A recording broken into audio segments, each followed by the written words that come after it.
So I grew up in Battersea, South London, on an estate called Patmore Estate. It's made up of like 20 different red brick blocks. My childhood growing up seemed like a half normal one, even with my dad in and out of prison. So I went to a primary school called St. George's. What I thought was a normal childhood at the time, it turns out it actually wasn't. But either way, I can't say I never went without, like even though with dad being in prison, I never went without. Birthdays, Christmases, I was always well looked after. Yeah, my dad in and out of prison was mainly for armed robberies and firearms.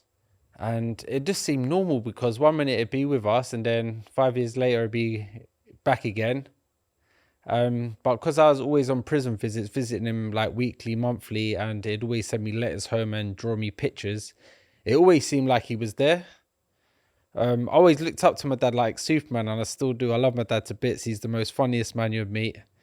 But do you know what? Sometimes when I think back now, I think, do you know what? If my dad was doing like a proper day's work, like being a bricklayer or paint and decorator, I might have followed in that footsteps, but he was an armed robber, so I kind of wanted to be like him in a way. If you're wondering where this clip is coming from, look up People Are Deep on YouTube.